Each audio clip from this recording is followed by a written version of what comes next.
Hello everyone, welcome back to my channel মিষ্টি simple লাইফস্টাইলের আরেকটি নতুন ব্লগে তোমাদের সকলকে স্বাগত জানিয়ে ব্লগটা স্টার্ট করলাম। নতুন দিনে নতুন একটা ব্লগে তোমাদের স্বাগত। তো আজকে এখন বৃষ্টি পড়ছে না, গতকালকে কিন্তু এরকম সময় বৃষ্টি পড়ছিল। এখন বাজে 7:10 হবে, হ্যাঁ 7:10 মনে হয় বেজে গেছে। কারণ 7টার সময়ই তোমাদের দাদা রেডি হয়ে গেছিলো, আর 7:15-তে স্কুলে পৌঁছতে লাগে দেবজিতে। আর ওইদিকে দেখলে অনেক দিন থেকে ভাবছিলাম এটা শেয়ার করবো। আমাদের এখানে দেখো ছোট্ট এটাকে কী ফুল বলে, আমরা তো সাদা ফুল বলি। ওই সাদা ফুলের গাছে কিন্তু অনেকটা ফুল ফুটেছে, আর এখানে গোলাপ ফুল গাছেও ফুল ফুটেছে। আর আমি ঘরে গিয়ে দেখি তন্ময় বাবা ঘুম থেকে উঠে গেছে। কাপড় টাপড় ধুয়ে মেলে দিয়েছি, আর মাছ এনেছিল, তো মাছ টাছ কেটে ধুয়ে রেখে দিয়েছি। এখন করবো রান্না। আর সকালে আজকে খেয়েছি হলো কি খেলাম, মুড়ি, হ্যাঁ মুড়ি খেলাম আর রুটি। আর এখানে দেবজিৎ দেখো, ওকে মোবাইল আর টিভি তো দেওয়া হচ্ছে না, যেহেতু এক্সাম চলছে, তার জন্য মনটা একটু খারাপ। এইখানে বসে বসে কি করছে, মনটা ভালো নেই। মোবাইল টিভি তো দেওয়া হচ্ছে না পরীক্ষার জন্য, ওই কারণে মনটা খারাপ। আর তন্ময় আছে বাইরে, ওই যে টিভিটা চালিয়েছিল, তো টিভি তো বন্ধ করে রেখেছে তোমাদের দাদা, তার জন্য একটু মনটা খারাপ। তো চলো যাই দেখাই কি মাছ আনলো।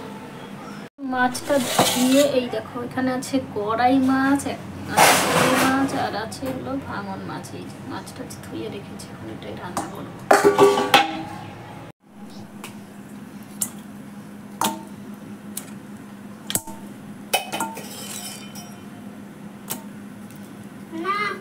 ভাইরে দাও, ভাইরে বোতলে জল আছে না?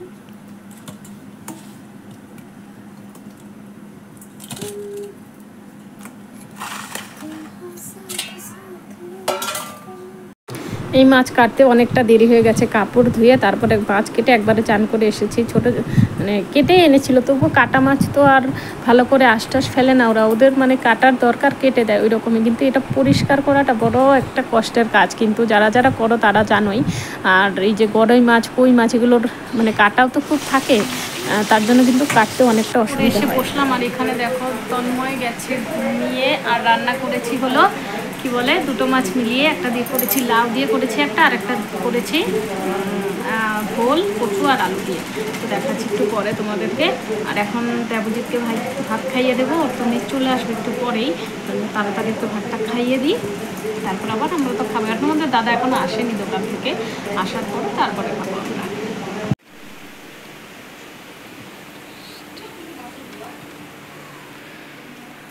তো খাওয়া দাওয়া করে চলে যাব এখন বাইরে। বাইরে দেখো কাপড় এই কয়েকদিন যেহেতু প্রচণ্ড বৃষ্টি হয়েছে, কাপড় মেলার জায়গা নেই। এমনকি মা এই যে এই টিনের বেড়াটা তো দিয়েছে কাপড়। তো রাস্তাঘাটে মানুষজন নেই এখন, সব মনে হয় ঘুমিয়ে আছে বাইরটা। এই যে গুড ইভিনিং এভরিওয়ান, তো কেমন আছো সবাই? আমরা দেখো ঘুম টুম থেকে উঠে গেছি। আর দেবী পড়তে বসছি না, বসো না, কালকে কি ইংলিশ, তাহলে পড়তে না বসে কেমনে হয় গো? ঘুমায় গেছিলা, তাহলে পড়তে গেল না। পড়বা তুমি, আমি ঘুমাইছি। পড়াইতা না, খালি ঘুমায়। বেবি নার্সারি, যে নার্সারিতে পড়ো না মন্টেসরিতে পড়ো, তোমার পড়ায় দিতে লাগবে। ক্লাস 1-এ পড়ি। তাহলে ক্লাস 1-এ পড়ায় দেয় মানুষে? মিস তো পড়ায় দেয়। মিসে পড়ায় দেয় না, মিসে পড়ায় যায়। আর আমাদের বিছানার অবস্থা দেখো, সব সময় এরকমই থাকে। কারণ একটাই, আমাদের বাড়িতে একটা লায়ন আছে, সিংহ, তন্ময় সিংহ, সে ওই রকম বিছনা করে দেয়। এখন ওগুলোই আমি গোছাবো, কাপড়গুলো ওই দেখো গুছিয়েছি, কিন্তু বিছানাটা গোছানো হয়নি। ওই যে চাদরটা চেঞ্জ করব।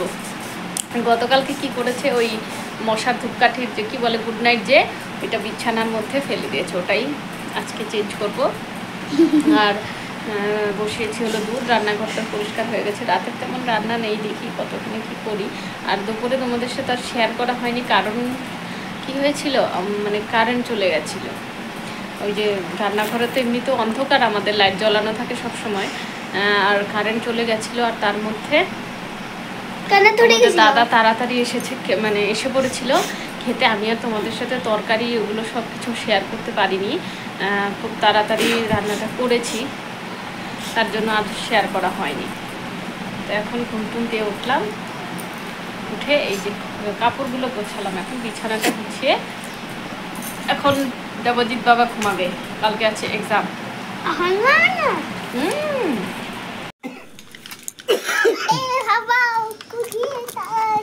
ও কি গান গায় শুনো না, ওই যে শুনো তো, গেটটা খুললা দেই রও।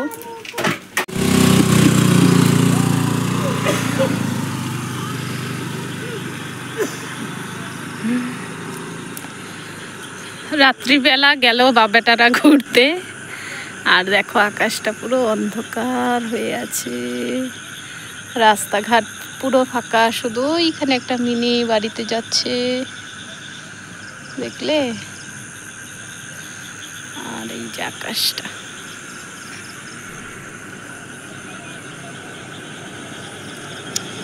আবার চলে আসছে, বৃষ্টি পড়ে তো।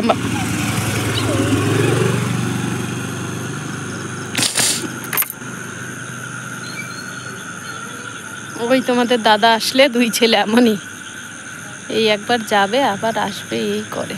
আর গাছ, আর দেখো আমাদের জবা ফুল গাছটা বাইরের থেকে, এখন যেহেতু অনেকটাই আগে যেহেতু বাইরে ছিল, এখন অনেক ভেতরে, যেহেতু এই যে এখানে দেওয়া ওয়ালটা ছিল, ওয়ালটা তো আর এই হয়ে গেছে, ভাঙা হয়ে পড়েছে রাস্তার জন্য।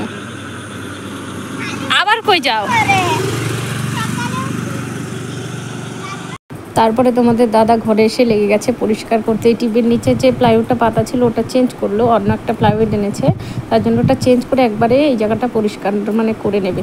ওই দিন আমি যে ঘর ছেড়েছিলাম, তোমরা যারা মানে ব্লগ দেখেছিলে তো তারা জানবে, ঘর ছাড়ার পর কিন্তু তন্ময়ের মানে ওর পটি হয়ে গেছিলো, কারণ ওই নোংরা টুংরাগুলো আমি যেহেতু ছেড়েছি আর ও ধরেছিল, দরজা বন্ধ করে ছেড়েছিলাম, কিন্তু তবুও ওর এরকম হয়েছে। তার জন্য আমি আর কিন্তু কোনো মোছামুছি করিনি, ভয়ে যে আবার কি মোছামুছি নোংরা ধরবো, এগুলো আবার তন্ময় ধরবে, ওর আবার ওই রকম ব্যাপার হবে। আর এখানে এই যে বক্সটা ওই সামনের ঘরে ছিল, যেগুলো সব এখানে এনে পরিষ্কার করে মুছে নিচ্ছে। আর এখন কিন্তু বেজে গেছে 11:30 থেকে 11:45, 12টাই মনে হয় বাজে, তবু কিন্তু আমাদের তন্ময় বাবার ঘুম নেই। আর এই ঘরটা একটু মানে উল্টোপাল্টা করে নিল, মানে ওই জায়গার এক জায়গার জিনিস আর এক জায়গায় নিল তোমাদের দাদা। তো আজকের জন্য টাটা, আসবো নতুন একটা ব্লগে।